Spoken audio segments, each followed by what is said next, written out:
good afternoon, and good evening to everybody out there. Hope you are all doing well, and I hope that you had a wonderful Thanksgiving, or at least as good as it could have gone. And I hope that you are all hanging in there as we head into the Christmas holiday, Hanukkah holiday. My name is Alyssa Scolari. I am your host of the Light After Trauma podcast, and I have with me today Mr. Michael McKnight. I am going to turn it over to him because he would like to give his own introduction. So, hi, Michael. Welcome.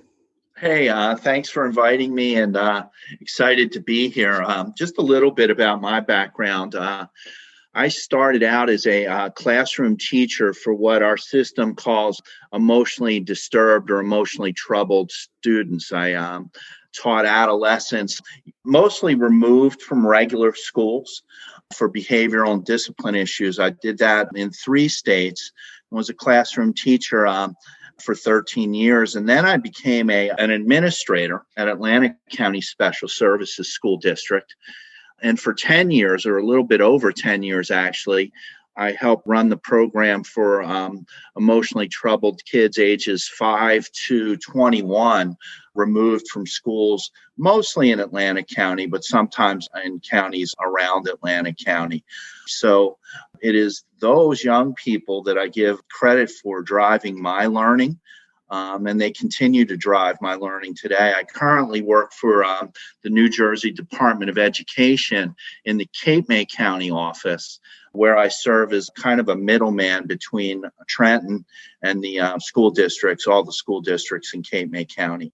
I also, another fun thing I really enjoy doing is I'm an adjunct at Stockton University, where I get to teach future teachers in the Intro to Special Education course there, as well as doing professional development for schools and districts really now all over the country. So that's pretty much a little bit about me and my background. So we can get started with some questions and go from there. Yes. So for the listeners out there, this is my first time meeting Michael, but my mother was actually the one who said, you should look more into some of the stuff that Michael's doing, because I've heard him present. I mean, you do lots of presentations, right? Mm-hmm. Yes. She was like, I heard him present, and I really feel like you would love the stuff that he's talking about, because we're very similar in our line of work in that we are fighting for effective change with a population that a lot of people don't want to be bothered with, which are children. We like to protect children to an extent, in the sense that we make sure their physical needs are met, but sometimes when their emotional needs aren't met, we don't really help them out a whole lot with that. And as a therapist, so many people say to me, oh God, why do you want to work with kids? So I have my own response to that, but I think that's the question I'm first going to throw at you, which is, what was the driving force for you? What was the inspiration where you were like, this is the field that I need to be in? That's a really kind of interesting question. When I way back when I was in school, I actually had thoughts of becoming an elementary school teacher, but I started in community college and ended up, when I transferred, going to a state school in Pennsylvania that offered a dual degree. At the same time, I could become elementary certified and also get my special ed degree. I knew nothing about special education. This was back in the late 70s. And special ed really, had just really begun.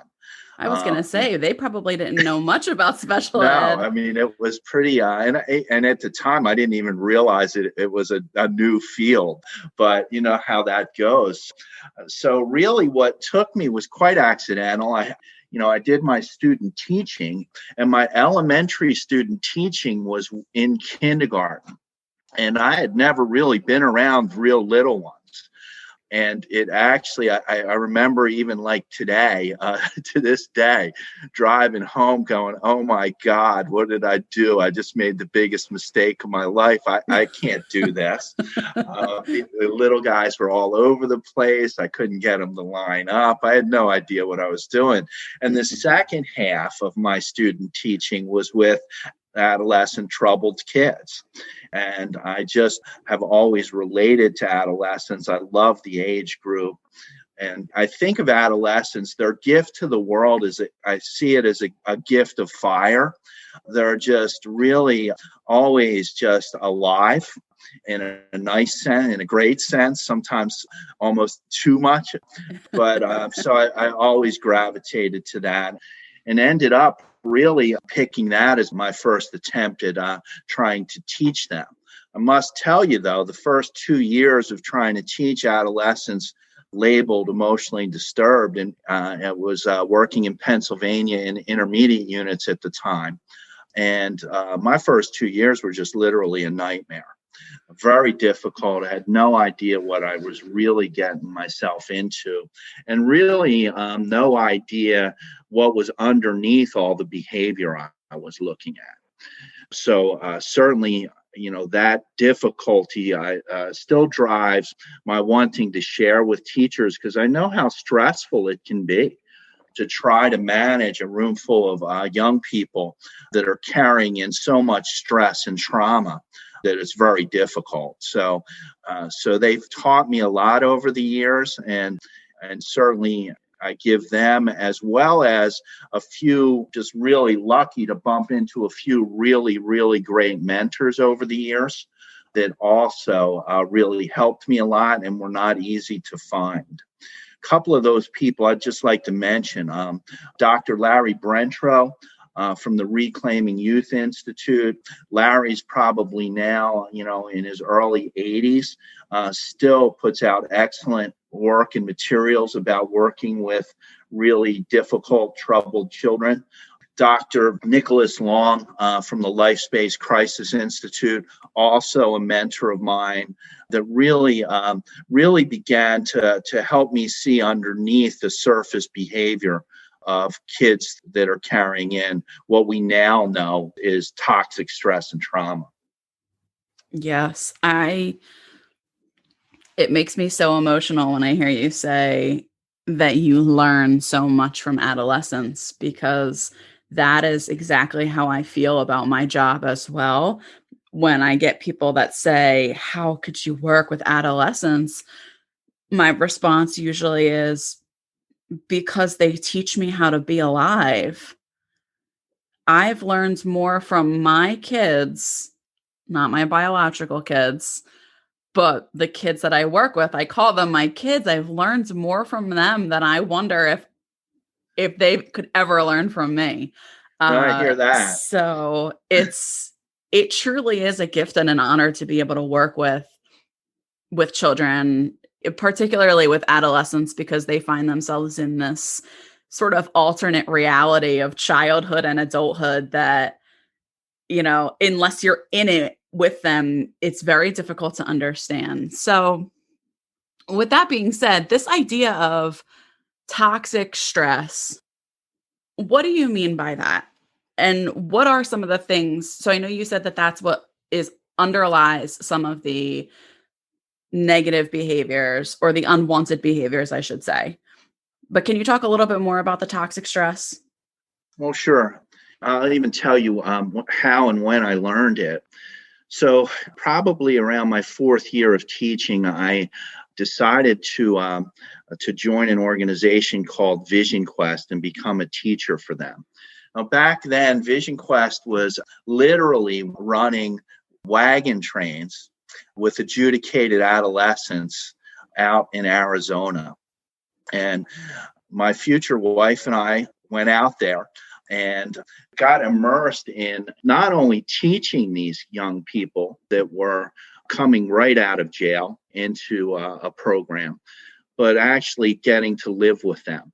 They had group homes after they did their wagon trains. They came to places that Vision Quest had set up with group homes in a school. And that's where I worked. Myself and one other teacher taught these young people. And they taught me a lot because I would actually go to the meetings at the homes at night. We worked probably 90 hours a week. But that's where I first started to hear the stories underneath the behaviors of some really troubled kids. There was not a young woman that we worked with that had not been sexually abused multiple times. Horrendous stories of runaways. It was the first time I really had heard lots of stories about male sexual abuse. And these kids were literally kids in pain. And that's where I began to really say, well, wait a second. These aren't kids that are just waking up trying to make my day miserable, which they're very good at. But these are kids that are really, really, really hurting. And hurt people hurt people. So it was there that I really started to get a sense of, oh my gosh, what's actually going on. So that was my first beginning look underneath troubled kids and really getting to know them as well as their story. And was that ultimately the inspiration for, well, I guess I should say both of your books or one of your books? Because you have two books out, correct? Yeah. 2 books out. It's funny how that worked. I certainly would have never dreamed that I'd ever write a book, let alone 2 books. So I met Dr. Lori Desautels probably now 13 years ago. And Lori is a professor at Butler University. What drew me to Lori was not only was she teaching future teachers, but Lori still, even to this day, goes into schools and works with kids. So she's bringing her learning from the university actually into the classroom and trying things in classrooms around neuroscience with kids. She's also really an expert in educational neuroscience. And that's where I began to join my work with her work and what's going on inside the neuroanatomy of kids also, as we learn about toxic stress. So it's been, if I had not met Lori, it was certainly her idea to write both books. And actually, it was much more fun than I thought it would be.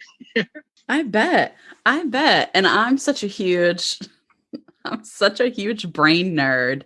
So Okay. one of my favorite things to talk about, not just with the kids, my patients, but also with teachers and school districts, educators, other therapists, is like what is actually happening to a child's brain when they are enduring toxic stress. Sure. So is that more Lori's wheelhouse? Well, no, now, it's really both our wheelhouses now, but we certainly continue and we're certainly not expert neuroscientists, but we do know enough about the brain that we know that it downshifts under stress, that the thinking part of our brain, our executive function, we know really doesn't fully develop until 25 years or older.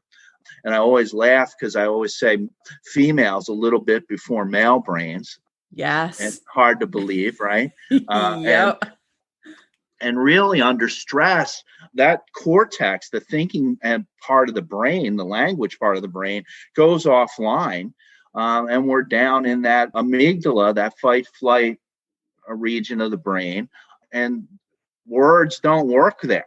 So we really, the idea of learning about how the brain science fits in with what we're seeing with kids, and the idea of the need to regulate these kids, not punish them. We need to regulate them. So we want to shift the whole concept of discipline more toward regulation issues, and how do we co-regulate a class full of kids, and how do we co-regulate individual students. So that's kind of the big shift we've been playing with in a nutshell. We see, I love Stephen Porges's definition of trauma. Trauma is a chronic disruption of connectedness. Yes. So, in a nutshell, trauma, it's an embedded experience. It's in the body, and it moves us away from connection toward protection.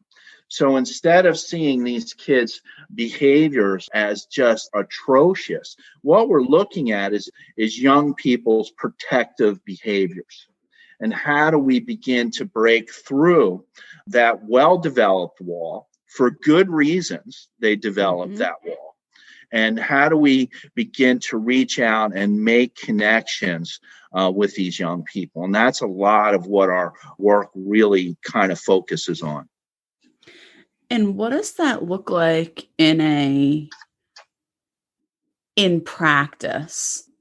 I guess, what is the message that you're sending to, when you teach the courses at Stockton University? Like, what does that look like? How do we take that and put it into practice in the school system? Well, that's a giant question, right? I know. How do but you fix the world? That's what I want to know. What we really talk about is the critical importance of making connections with kids. So it becomes paramount. So we look at bottom-up strategies of working with kids. And when I say that, I talk about and think about, for instance, one of the activities that we do when we're working with grade levels or schools or a department would be just do a gallery walk with the staff and really check, okay, have a list of all the kids' names that they come in contact with. Which kids are we connected with and which kids aren't we really touching too much? We talk about touch points with kids and dosing connections. So our most troubled kids, as they go through schools, have fewer and fewer connections with adults. So what we try to do is intentionally, because teachers will connect with kids, what we want to do is set up those connections intentionally and on purpose, and provide a time to dose those kids and keep an eye on them. And this isn't like hard. It's just a big shift in the way we think about what we're doing. Lori and I don't want to give teachers another program to do, God forbid, something else to teach. We really want to create just a framework of ways that they can think about teaching kids, connecting with kids, and building those touch points. We also want to teach kids about their brain. So as young as kindergarten, at certain levels, we're teaching kids how their brain works, what it does. And it's kind of fun because they like doing it. They love teaching their parents about it. Yeah. So it's not just teaching the teachers about it, but we really want to teach kids about their neuroanatomy a little bit so they know what's going on within themselves. Yep. And I really appreciate what you say about how, we don't want to give teachers another project, because I think that what so many teachers are so overworked, underpaid. I mean, let's be realistic. We could talk for hours about the traumatic experience that can be teaching. Oh, Right? absolutely. I think not only do we talk about resiliency building with kids, we certainly talk about it with teachers too, and the ability for staff and teachers educators to build their own resiliency too, because it becomes critical, particularly now.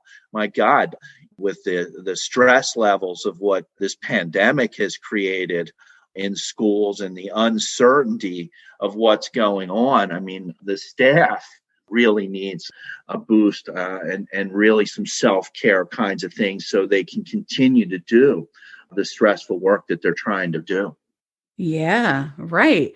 And when you say, I think it's so important to point out that when you say part of the importance is in making connections, which I could not agree more with. That is crucial. Those connections don't necessarily have to even take up a ton of time. No, no. Small little gestures, small moments that tells a kid, "Hey, I see you." Mm-hmm. And it goes such a long way. I have a girl who, I met her when she was in 6th grade, and I met her through the police department. After multiple run-ins with the police were pretty much fed up with her. She comes from a family, probably some of the worst abuse and neglect I've ever seen in my life. And she was forced to come see me.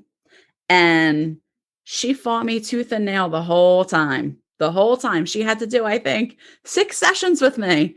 And she fought me. It probably took her 6 months to do those 6 Mhm. sessions because she kept bailing on me. When I tell you that to this day, she still does not want to do therapy, but to this day, actually over the weekend, she reached out to me Cool. and just asked me a question. Mhm. Just said, "Hey, I have a question about, X, Y, and Z." And I was like, this girl knows, she's in high school now. And this girl knows. So I saw her for maybe 6 times, but Mhm. she knows that I care. And it Yep. goes a long way with kids. It sure does. So one of the things we teach, because what we're doing is every summer, Lori and I, both in Indiana as well, that's where she is, as well as New Jersey, we've been teaching what we call school level resiliency teams. We've been doing trainings, and they're turnkey trainings. So these teams, we require an administrator to be part of them. But these teams spend 3 days with Lori and I. We go through 3 days of stuff with them, everything from the brain and neuroscience to trauma and toxic stress and how to make connections with kids. We're still introducing a lot of teachers still unaware of adverse childhood experiences, adverse community environments. That's still either, although it's out more than it's still not widely known. It's still not taught in our educational programs to future teachers. So we lay that out. And then what those teams are tasked to do is go back to their district or their building and spread this around their building. So we've trained teams in Cape May County, Atlantic County, and Cumberland County so far.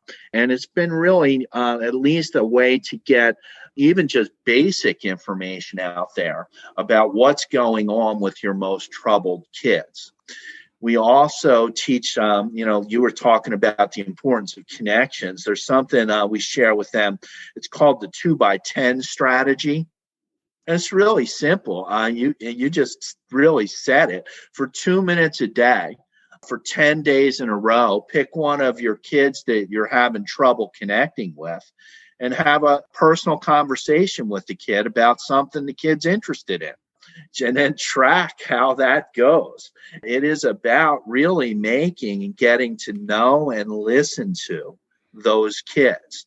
And the 2x10 strategy, real Googleable, is kind of easy. There's been some research around it, and it's about intentionally making those connections.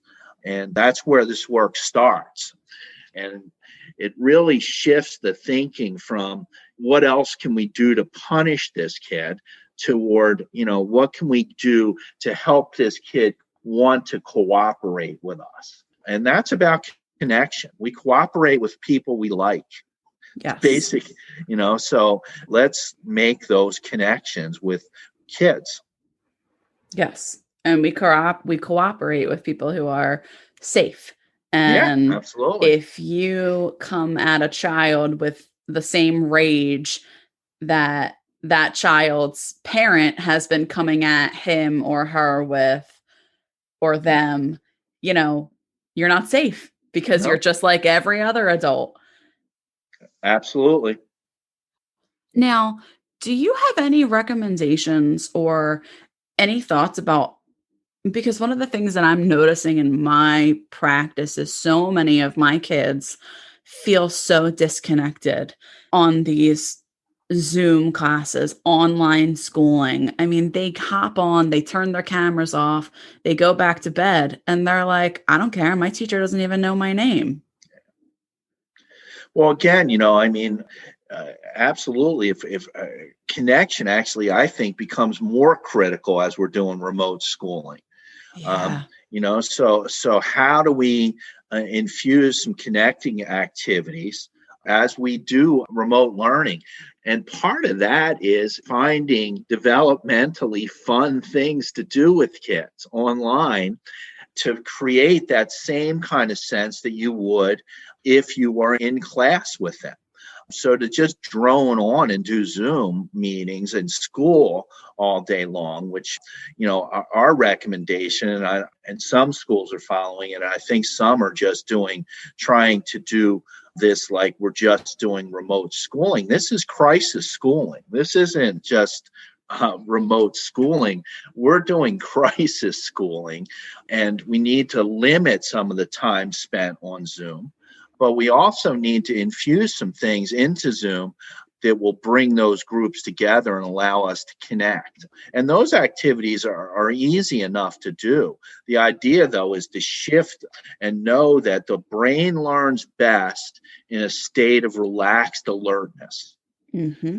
Relaxed alertness. So, how do we begin to create a space of relaxed alertness? And how do you calm your own self down? The two easiest ways to calm something down is breath and movement. So how do we weave these kind of things in and begin to do that? So, at an elementary level, if you're on a Zoom, even, hey, run around your house and find something that's shiny and come back and show it to us, or just, fun kind of activities, almost like show and tell activities with some movement, some sharing, some getting Yeah. to know each other. Simple questions about, hey, and noticing kids. If kids are turning off their cameras sometimes because schools are not noticing them. If you can be able to say, hey, I noticed you got a haircut. I noticed, hey, you got a new outfit on. Where'd you get your new hat? Those kind of things go a long way. They take Oh, no they really time. do. Yep. And it's really about, I see you. I see Yes. you. I recognize that. And even talking a little bit about this pandemic. We're in the midst of a global pandemic.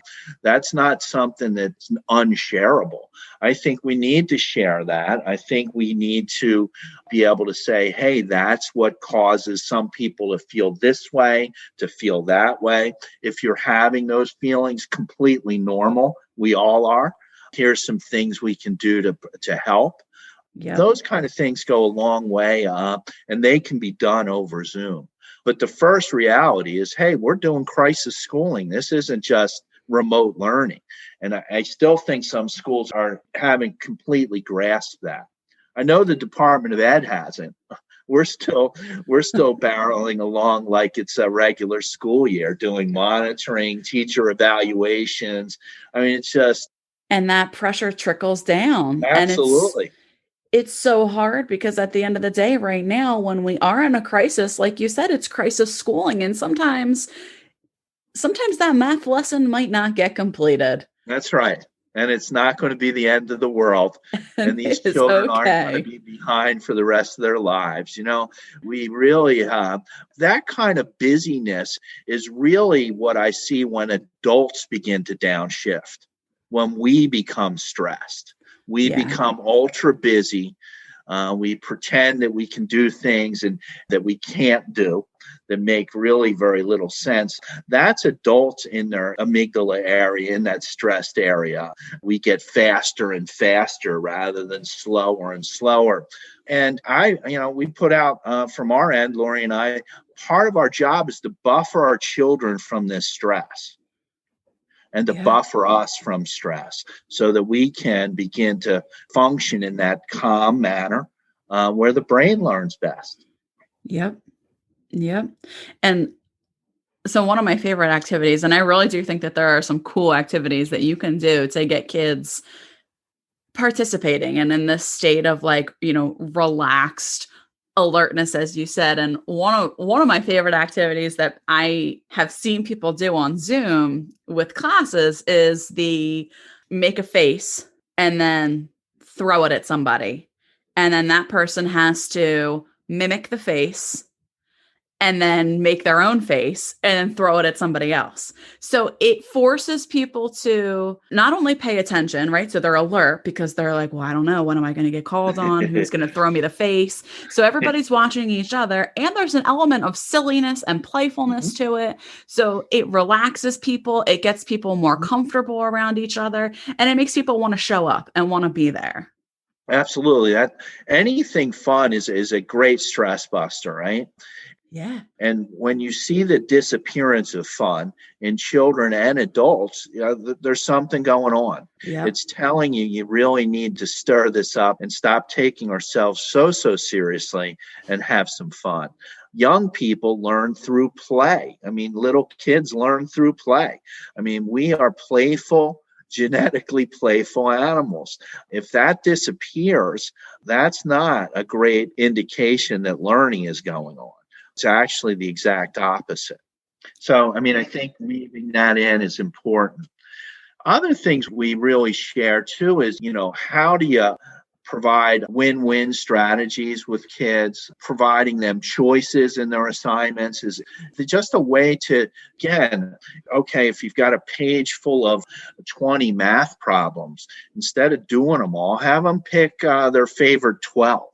So something as simple as that begins to take away some of that strain and giving kids some power of choice. Those kind of things really critical as we do those kind of things. I think really important to do with kids. It's critical always, and especially right now when kids feel especially powerless, and we all feel especially powerless, but to give them some sort of autonomy in their work is I think great. Yeah, absolutely. And we can be pretty creative with that. But again, I think a lot of it also, and that's when Lori and I train our resiliency teams, it's one of the reasons that we require a principal to be on that team because leadership's critical in this. And can leadership get an understanding that their role is really to buffer their teachers from toxic levels of stress? Yeah. To give them some guidance about what's okay to do and take some of this stress away from teachers. Yes, we don't have to finish the whole textbook this year. This is going to be different, but kids don't learn in a straight line anyway. Nobody does. We'll be fine. We can catch them up. Let's really first take care of business and make sure everybody's connected, feeling safe. And now that we're seeing at least a possibility of an end to this pandemic, because we really are all experiencing pandemic stress by now, whether it's Oh yeah. labeled that or not. The end with the vaccines is a bit hopeful. Can we hang on and really just see our job as supporting versus getting kids to learn vast amounts of new material under toxic levels of stress? Right. Right.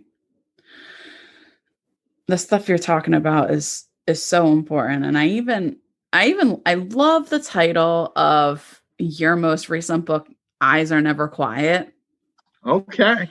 because it just reminds me of the one thing that my mother always said to me, which was a kid's eyes or anybody's eyes are the window to the soul, which, like, obviously my mother didn't coin that term, but that was something she said to me when I was very, very young.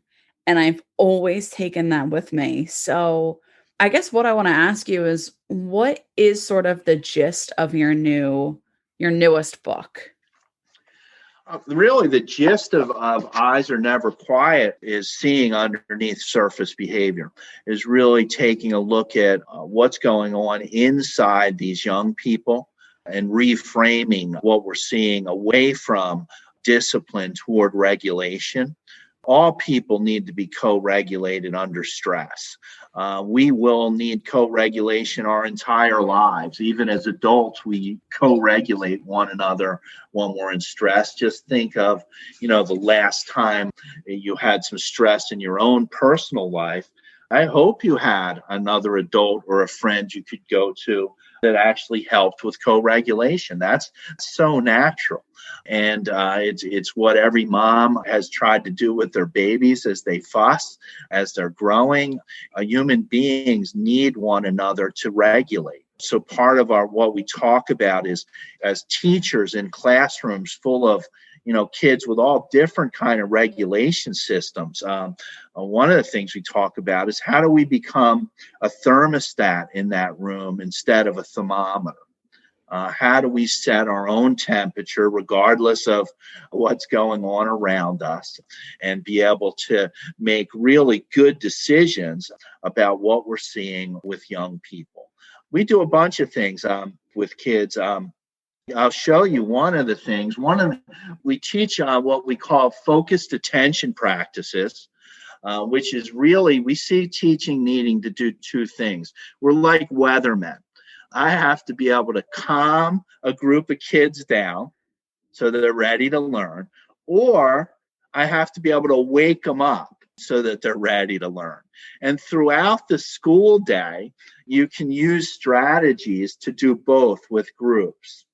So when we talk about adolescent, so one of the things we use with adolescents to wake them up, we can do on Zoom. I'll show it to you. If you make a peace sign with one hand and an okay sign with another, go ahead, try this. What I'm going to tell you to do is, when I say go, you're going to switch these. This will be the okay sign. This becomes the peace sign. And then we're going to go back and forth as fast as we can. So ready, set, go. It's hard, isn't it? I can't. I know it takes. I can't do it. So we use those activities to wake kids up. They laugh. But the other thing we do is we tell them what's going on in their brain and why it's so hard to do that. You're literally going across your brain regions when you switch hands. But as we practice, we'll get faster and faster. And it literally shows you over time that as you use it, your brain will actually rewire itself.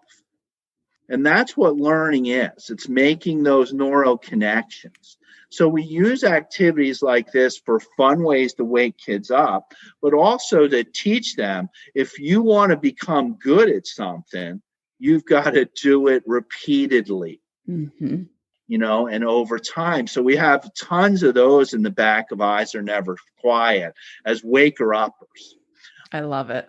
The other thing we do is really talk about lower regions of the brain, breath, movement, sensation, those kind of things. And a lot of stuff that really good occupational therapists use with kids can be stolen by classroom teachers. And that calms that lower region of the brain that really kind of has no language. So if we want to create safety down there, we can do things like scribbling with both hands at the same time on a big sheet of paper, very calming over time. Doodling is calming. Having kids suck a piece of candy is calming. It's not like, oh, let's get rid of the mints. That's really good. Drinking plenty of water. All those things we can use as teachers as we create the weather in our classroom, right? So how do we infuse these into our daily routines and practices to keep everybody in that regulated area as best we can? And I would say that a lot of the stuff that you're talking about is also useful, not just for teachers, but also for mental health professionals and parents. Oh, absolutely. Right? We've been doing a lot of parent trainings on Zoom. Absolutely. Certainly, yeah, anybody working with people, actually, it's pretty easily transferable, and certainly very transferable to parenting. Yep. and really getting parents to take a look at what's going on, how to avoid conflict cycles with young people. We've got to get kids in their cortex before we can really problem solve. And Yes. often, so this isn't about just calming kids down. It's really about getting them in a state so we can fix a problem. If they're off that much, we've got to co-regulate them, got to settle them down, and then we've got to figure out, okay, how do we solve whatever this problem is? Yep. So it takes a little bit more time, but it's way more effective. Yes. Yes. That's one of the primary things I teach with parents of kids is like, when things are heightened, don't go into that. Do Yeah. not go into that fire. We need to regulate, and then we Yeah. need to come back to it. Yeah. Because if you don't, you end up damaging the relationship. Yeah. And you end up breaking the connection. So it's critical for adults to understand that dynamic, because emotions are highly contagious. But we can use those emotions, whether it's our own kids' emotions or our students, to understand what that kid's feeling. So, angry kids will make us feel either angry or afraid. Okay, that's what's going on in that kid. A depressed kid over time is going to have us starting to feel kind of hopeless ourselves. Those kids that put their sweatshirts on and just put their heads down, they're not problem kids per se acting outwardly, but inwardly they're having some difficulty. And we need to recognize those kids, the kids that act out, the kids that act in. And then, those kids, trauma causes kids to be hyper aroused. It feels like attention deficit disorder.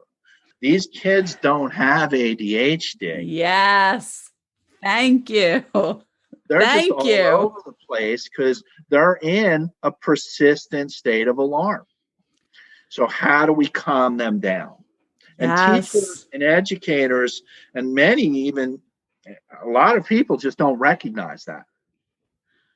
We want to get I, that out there.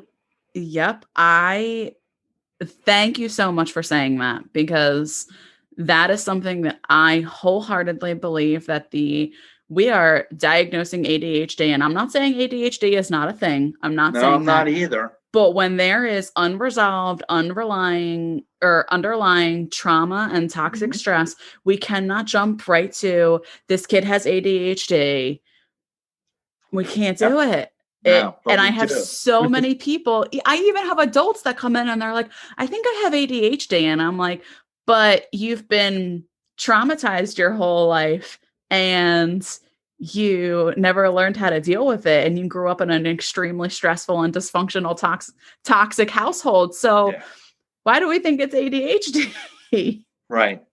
And Yep. really, we just, again, that's why digging under that surface behavior a little bit is really important, because it's certainly anybody that is in a persistent state of alarm is going to look and feel like that.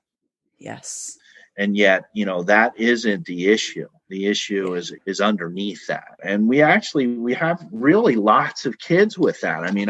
One of the things we do in our training, in 2019, New Jersey put out their adverse childhood experiences, a study from New Jersey. And what New Jersey even found was over 40% of children in our New Jersey public schools, more than 782,000 kids, have at least one ACE. Yep. 18% of children are estimated to have experienced multiple ACEs. So we're walking through hallways, going into classrooms with kids that are carrying in levels of stress that we really have to begin to recognize. Absolutely. Because it'll not only interfere with their behavior, it interferes with their learning. So we want to really try to get this word out to parents, to communities, to schools, to educators in as many, many ways as possible. Yeah. And for the listeners out there, if you're interested in learning more about the ACE study, I did do a full episode on it. I believe it's I want to say it's either episode 1. It's somewhere between episode 1 through 4. So you guys can go back and check that out, because I did do a full episode on it. But Yep. I mean, thank you so much for Oh yeah. coming on this podcast today. And what I'm going to do is, so I've actually started reading your book, which I love, and have found it so fascinating. I am going to link Michael's book, Michael and Lori's book, I should say, on the show notes as well as in the private Facebook group so that you guys can have that. If you are interested, you can click on the Amazon link, download, and thank you. You're doing amazing work out there, and I really appreciate you coming on here and talking about it. Oh, it was fun. It was a great way to start our week, right? And thanks again for asking me. It was a lot of fun. Of course. Thanks for listening, everyone. For more information about today's episode and to sign up for the Light After Trauma newsletter, head over to my website at alyssascolari.com. The really great thing about being a part of this newsletter is that not only do you get weekly updates on new podcast episodes and blog posts, but you also get access to the private Facebook community, as well as access to all sorts of insider tips, resources, and infographics that supplement what we talk about on the show. You also can connect with me and other trauma warriors. I'm super active on the Facebook community, and I look forward to talking with you.